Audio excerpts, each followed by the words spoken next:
Learn to invest के sector series में दोस्तों आपका स्वागत है। जैसा कि मैंने आपको प्रॉमिस किया था लर्न टू इन्वेस्ट में जो 15 वीडियो रिकॉर्ड किया था उसके बाद मैंने कहा था कि सेक्टर स्पेसिफिक नॉलेज सीरीज चालू करूंगा। तो ये सीरीज के अंदर में एक एक सेक्टर को पकड़ूंगा और आपको मार्केट का सेक्टर का अंडरस्टैंडिंग देने की कोशिश करूंगा। तो आप क्या एक्सपेक्ट करें मेरे से? क्या आप एक्सपेक्ट करेंगे कि मैं आपको सेक्टर पे व्यू देने वाला हूं? मत एक्सपेक्ट कीजिएगा। क्या आप एक्सपेक्ट करेंगे कि मैं सेक्टर में एकदम डीप डाइव करने वाला हूं और आपको सेक्टर का होलिस्टिक अंडरस्टैंडिंग देने वाला हूं? मत एक्सपेक्ट कीजिएगा। क्या एक्सपेक्ट करना आपको ये एक्सपेक्ट करना है कि किसी भी एक सेक्टर के अंदर में क्या क्या बातें होती है, क्या क्या वैल्यू चेन के पार्टिसिपेंट्स होते हैं और क्या क्या पैरामीटर्स हमको देखने हैं ताकि हम खुद उस सेक्टर को प्रॉपर्ली एनालाइज कर सके। तो जैसा कि मेरी आदत है, मैं हमेशा आपके बारे में सोचता हूं, आपको एम्पावर करने की बात करता हूं, अपना व्यू आपके ऊपर नहीं थोपता हूं। तो इस सीरीज में भी वही करूंगा। इतने सारे सेक्टर्स हैं, इतनी बातें करनी है, तो चले चालू करते हैं। तो पहला सेक्टर मैंने जो आज सिलेक्ट किया वो है ऑटोमोबाइल सेक्टर। वाव, लवली। आपको आपकी गाड़ी की याद आ गई होगी, आपको इमेज आ गया होगा। गाड़ी भी हो सकती है, टू व्हीलर भी हो सकता है, रेलवे भी हो सकता है, कुछ भी हो सकता है। ऑटोमोबाइल सेक्टर के बारे में आज चर्चा करेंगे कि ये सेक्टर क्या है और इसको एनालाइज हमको कैसे करना चाहिए। तो मैंने क्या किया, एक प्रेजेंटेशन बना दिया। आप देखिए पीछे में वो प्रेजेंटेशन दिखा रहा हूँ यहाँ पे। ये प्रेजेंटेशन के अंदर में मैंने एक स्ट्रक्चर बना दिया डिस्कशन का, और हर प्रेजेंटेशन में मैं यही स्ट्रक्चर यूज करूंगा ताकि आपको हर सेक्टर को समझने में, एनालाइज करने में आसानी हो जाए। ठीक है, याद है ना आपको लर्न टू इन्वेस्ट में मैंने स्टॉक एनालिसिस का एक स्ट्रक्चर दिया था, अनुपूर्णा जी को सिखाया था और मैंने कहा था अनुपूर्णा जी इस बार आप उस साइड में रह के सीखिएगा। तो वो उस साइड में बैठी हैं और सीख रही हैं मुझसे। तो स्ट्रक्चर देना बहुत ज़रूरी है किसी भी एक्सरसाइज को करने के लिए। चाहे आप स्कूल में पढ़ाई कर रहे हैं, चाहे आप कॉलेज में, चाहे आप कुछ भी कर रहे हैं, तो अपना वर्किंग को एक स्ट्रक्चर देना ज़रूरी है। तो मैंने learn to invest sector series के अंदर में भी एक स्ट्रक्चर दे दिया है। तो चलते हैं ऑटोमोबाइल सेक्टर पकड़ते हैं और ये पार्ट 1 है। देखिए ऑटोमोबाइल इतना बड़ा सेक्टर है कि इसको मल्टीपल पार्ट्स में तोड़ना बहुत ज़रूरी है। ऑटोमोबाइल सेक्टर क्या है? अगर ऑटोमोबाइल की बात आती है तो हम commercial vehicle, passenger vehicle, 3 wheeler, 2 wheeler सबकी बात करते हैं। अगर आप ओवरऑल ऑटोमोबाइल सेक्टर को देखेंगे तो उसका तकरीबन 81% टू व्हीलर है। इतना विशाल मार्केट है और टू व्हीलर इंडिया का एक्चुअल में देखा है तो ऑटोमोबाइल सेक्टर की जान है। 14.6% जो है वो पैसेंजर व्हीकल है, बाकी छोटे छोटे आपके गुड्स व्हीकल और उन सब में आप डाल सकते हैं। GDP contribution automobile sector 7% GDP contribution करता है। अमेजिंग। Industrial contribution 27%। इसका मतलब है इंडिया का इंडस्ट्रियल पूरा अगर जीडीपी का कंट्रीब्यूशन को देखें तो उसमें से 27% ऑटोमोबाइल सेक्टर का है और मैन्युफैक्चरिंग का कंट्रीब्यूशन ऑलमोस्ट 49% है। Total market size automobile sector India का है तकरीबन $118 बिलियन। बहुत बड़ा सेक्टर है, बहुत इंपॉर्टेंट सेक्टर है। छोटी छोटी चीज़ें उस सेक्टर के साथ जुड़ी हुई है। तो जब ये सेक्टर परफॉर्म करता है तो अक्रॉस द बोर्ड पूरे इकोनॉमिक के अंदर में एक एक्टिविटी आ जाती है, और अगर ये सेक्टर अंडर परफॉर्म करता है तो कहीं ना कहीं इकोनॉमिक एक्टिविटी बैठ जाती है। तो अगर आप इन्वेस्टमेंट करना चाहते हैं तो क्योंकि हम सबको एक लोकेशन से दूसरे लोकेशन जाना है, क्योंकि हम सबको अपना माल एक सिटी से दूसरी सिटी में ट्रांसफ़र करना है, तो ऑटोमोबाइल सेक्टर एक बहुत इंपॉर्टेंट लाइफलाइन है पूरी कंट्री का। ठीक है, आगे बढ़ते हैं। अगर इसके बारे में और डेटा की बात करें तो इंडिया जो है वो 3rd लार्जेस्ट ऑटोमोबाइल इंडस्ट्री हो जाएगी 2026 तक, और तकरीबन 35 मिलियन जॉब इस इंडस्ट्री ने क्रिएट किया है। और खाली इंडिया में नहीं, हम एक्सपोर्ट भी करते हैं। तो almost 4.7% of India's export belongs to automobile sector. तो ऐसा नहीं है कि हम गाड़ियों को अपने लिए बना रहे हैं, बाहर वालों के लिए भी बना रहे हैं। इनफैक्ट कुछ ऐसी कंपनीज हैं जो एक्सपोर्ट के अंदर में इंडिया से नंबर 1 है in terms of exporting the automobile goods. Her minute India में तकरीबन 64 व्हीकल प्रोड्यूस होता है और वो करीबन 162 हो जाएगा। बजाज ऑटो जो है वो दुनिया का सबसे बड़ा 3 व्हीलर मैन्युफैक्चरर, ऑटो है ना, बजाज ऑटो दुनिया का सबसे बड़ा है। और अगर आप एक्सपोर्ट की बात करें तो हर मिनट इंडिया 10 कार एक्सपोर्ट करती है, जो कि 2030 तक ये 23 हो जाएगा। इसका मतलब मोटा मोटी ये सेक्टर जो है बहुत प्रॉमिसिंग है, बहुत इंपॉर्टेंट है और इसमें से स्टॉक आइडेंटिफाई करना एक्चुअली में एक अच्छा आइडिया हो सकता है। आज हम लोग जो कवर करेंगे छोटा सा वीडियो होगा दोस्तों, हर वीडियो में मैं छोटी छोटी बातें कवर करूंगा। वापस से कह रहा हूं, ये डीप सेक्टर रिसर्च नहीं है, ये सेक्टर के बारे में है और आपको प्रोत्साहित करेगा ये वीडियो कि आप इस सेक्टर के बारे में और डीप रिसर्च करें। तो हम लोग क्या क्या बात करने वाले हैं, commercial vehicle, passenger car, 2 and 3 wheelers and cycles. हाँ, अगर मैं ऑटोमोबाइल सेक्टर को डिस्ट्रीब्यूट करूं, और ये बहुत अच्छा इमेज हमको कहीं से मिला, जो ऑटोमोबाइल सेक्टर को 4 भाग में डिस्ट्रीब्यूट कर दिया, 2 wheeler, passenger vehicle, commercial vehicle और 3 व्हीलर। 2 व्हीलर के अंदर में mopeds, electric scooters, motorcycles. Passenger में पैसेंजर कार्स, यूटिलिटी व्हीकल्स, देखिए मल्टीपर्पज व्हीकल। कमर्शियल में light commercial vehicle, medium and heavy commercial vehicle. वो याद है ना आपको, टाटा की बड़ी बड़ी गाड़ियां जिसके पीछे में लिखा हुआ रहता था टाटा बुरा न मानो क्या तो वो हो गया medium and heavy commercial vehicle.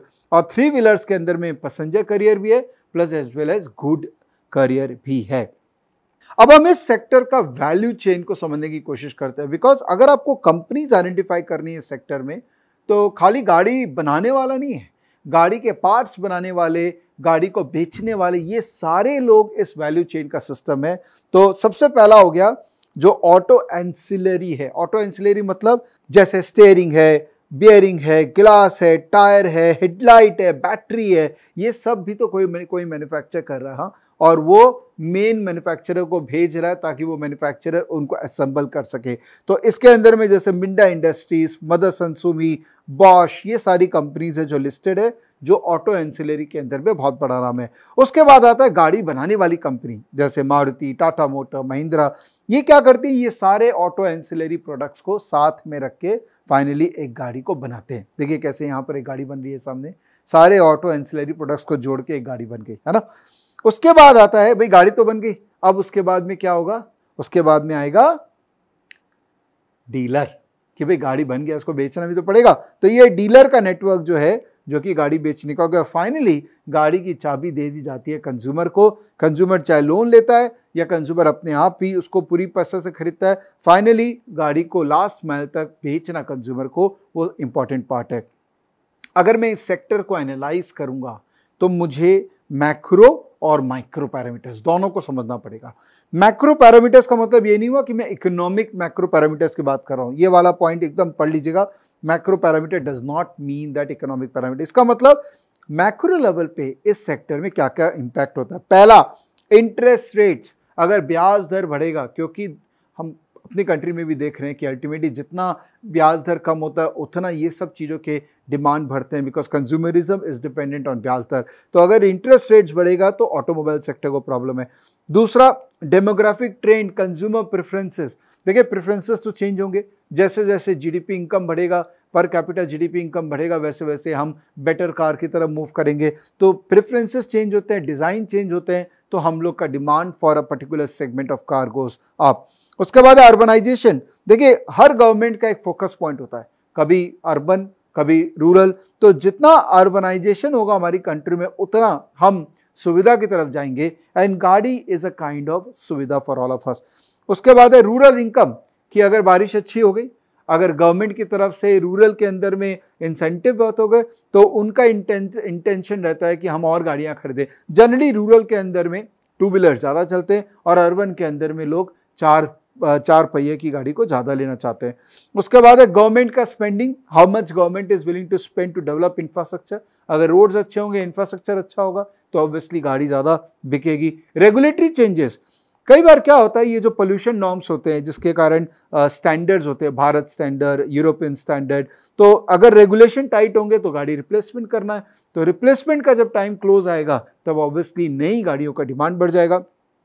Semiconductor, जो कि एक बहुत इंपॉर्टेंट, अभी इन दिनों काफ़ी न्यूज़ में रहा है कि सेमीकंडक्टर का शॉर्टेज हो गया। अब हो गया तो फिर गाड़ियां बनेंगी नहीं, क्योंकि गाड़ियों को अलग अलग पार्ट्स को अल्टीमेटली मैनेज कौन करता है, वो एक सेमीकंडक्टर करता है जो कम्युनिकेट करता है सारे पार्ट से। तो उसका होना बहुत ज़रूरी है। अगर उसका शॉर्टेज है तो गाड़ियों की उपलब्धि नहीं होगी, तो ऑब्वियसली प्राइसेस कम होंगे। उसके बाद है सेल्स ग्रोथ। ओवरऑल इंडस्ट्री का क्या सेल्स ग्रोथ है इन टर्म्स ऑफ प्राइस, क्या चीज़ों के दाम बढ़ रहे हैं, गवर्नमेंट ने टैक्स बढ़ा दिया तो दाम बढ़ जाएंगे। या चीज़ों के दाम ऐसे ही बढ़ रहे हैं क्योंकि डिमांड बढ़ रहा है, या वॉल्यूम कि कितना क्वांटिटी डिमांड है। एक तो प्राइस बेस्ड ग्रोथ होता है और एक वॉल्यूम बेस्ड ग्रोथ होता है, तो ये दोनों डेटा को ट्रैक करना बहुत ज़रूरी है। उसके बाद रॉ मटेरियल के प्राइसेस, क्या आपको पता है कि गाड़ी बनाने में 35 से 40% एल्यूमिनियम लगता है, तो अगर एल्यूमिनियम के दाम बढ़ेंगे तो उसका इम्पैक्ट तो गाड़ी के प्राइस पे आएगा ही ना, और गाड़ी का दाम बढ़ेगा और ब्याज दर भी बढ़ेंगे तो ऑब्वियसली डिमांड थोड़ा कम होगा। क्रूड ऑयल के प्राइसेस, क्योंकि अल्टीमेटली गाड़ी में या तो पेट्रोल डालेंगे या डीजल डालेंगे। ईवी गाड़ियां बन रही है बट ज़्यादातर पेट्रोल डीजल की गाड़ियां हैं, तो अगर क्रूड का दाम बढ़ेगा तो उसका भी इम्पैक्ट इस इंडस्ट्री पे आएगा। और फाइनली डिलीवरीज, कि अगर सपोज लॉजिस्टिकली डिमांड सप्लाई में कोई प्रॉब्लम है कि कुछ हो गया कंट्री में जिसके कारण ट्रक्स नहीं चल रहे हैं, तो उसके कारण भी इस सेक्टर के अंदर में इम्पैक्ट आता है। तो ये तो हो गए मैक्रो वेरिएबल्स। तो आपको कुछ क्वांटिटेटिवली मैक्रो वेरिएबल नजर आएंगे, कुछ क्वालिटेटिव मैक्रो वेरिएबल नजर आएंगे। तो अगर इस सेक्टर पे आपको व्यू बनाना है तो दोनों को ही आपको माइंड में रखना पड़ेगा। उसके बाद आते हैं माइक्रो वेरिएबल के अंदर में। तो माइक्रो वेरिएबल तो देखिए डिपेंडिंग करता है कि किस सेगमेंट ऑफ गाड़ी की बात कर रहे हैं। जैसे कमर्शियल व्हीकल है, अगर कमर्शियल व्हीकल देखेंगे तो जीडीपी बहुत डिपेंडेंट है। अगर overall economic activity slow down है तो कमर्शियल का हालत खराब होगा। जैसे कुछ नए इनोवेशंस आ गए, डिस्रप्शन आ गए, जैसे ओला उबर, अगर वो आए हैं तो लोग अपनी गाड़ियां नहीं खरीद रहे, लोग शेयर्ड इकोनॉमी में बिलीव कर रहे हैं, तो वो गाड़ियां ज़्यादा बिकेंगी जो शेयर्ड इकोनॉमी में ज़्यादा यूज़ होती है। जैसे पहले मारुति स्विफ्ट काफ़ी बिकती थी ना, डिज़ायर, तो अभी तो खैर और भी बहुत गाड़ियां, टाटा की गाड़ियां काफ़ी उबर और ओला में चल रही है। उसके बाद अनफोर्सिन सर्कमस्टेंसेस कि कोविड-19 हुआ, ऐसा कुछ हो गया तो ऑब्वियसली एक बार तो डिमांड स्लो होगा, लेकिन अब क्या हो गया कि लोगों को लग रहा है कि पब्लिक ट्रैवल यूज़ नहीं करेंगे तो प्राइवेट गाड़ियां सब ओन कर रहे हैं, ब्याज दर भी नीचे है तो डिमांड बढ़ गया, तो अनयूजुअल सर्कमस्टेंसेस के कारण भी इंपैक्ट आता है। And finally preferences shift. आप देखोगे रास्ते में ना लोग बहुत ज़्यादा आजकल एसयूवी चलाने लग गए हैं, प्रेफरेंसेस आ गए, लोग छोटी गाड़ियों को नहीं यूज़ करके, जैसे जैसे लोगों की इनकम बेस बढ़ रही है वैसे वैसे लोग एसयूवी की तरफ मूव कर रहे हैं, ईवी की तरफ मूव कर रहे हैं, तो प्रेफरेंसेस चेंज हो गए। तो अगेन मैक्रो और माइक्रो दोनों के अंदर में ध्यान रखिए, कुछ क्वालिटेटिव है कुछ क्वांटिटेटिवली है, आपको ओवरऑल बेसिस पे एक जजमेंट सेक्टर के बारे में बनाना पड़ेगा। अब आती है बात डेटा की। तो डेटा कहाँ से मिले, क्योंकि सेक्टर का एनालिसिस करने के लिए डेटा निकालना इतना ईजी नहीं है। तो कुछ सेक्टर्स में डेटा अवेलेबल हो जाते हैं, कुछ सेक्टर्स के अंदर में डेटा बड़ी मुश्किल से मिलता है। तो फॉर्चुनेटली इस सेक्टर के अंदर में इंडस्ट्री बॉडी है जो कि एक्टिव है, वहाँ से डेटा मिल जाता है। उस इंडस्ट्री बॉडी का नाम है CM, society of Indian automobile manufacture, और दूसरा है federation of automobile dealer association of India. उसके अलावा परिवहन जो कि वाहन का डैशबोर्ड है, IBEF जो कि एक रिसर्च इंटरप्राइज है जो रिसर्च फ्री में देती है अपने वेबसाइट पे, और कंपनी का एनुअल रिपोर्ट, ये सबसे इंपॉर्टेंट है। अगर बड़ी बड़ी कंपनीज का जिनके एनुअल रिपोर्ट आ रहा है, मैंने लर्न टू इन्वेस्ट में सिखाया बताइए, अगर आप एनुअल रिपोर्ट को बहुत क्लोजली ऑब्जर्व करेंगे तो उससे भी आपको इंडस्ट्री का एक ओवरऑल अंडरस्टैंडिंग होगा। प्लस मेरी राय ये है कि जो क्वार्टरली बेसिस पे कंपनी का मैनेजमेंट प्रेजेंटेशन देता है उसमें वो इंडस्ट्री के बारे में बहुत डीपली बात करता है। कॉन कॉल जो करता है उसमें क्वेश्चंस एंड आंसर्स होते हैं, उसमें काफ़ी अच्छी बातें होती है, तभी आप जाके एक सेक्टर पे एक अपना व्यू बना पाते हैं।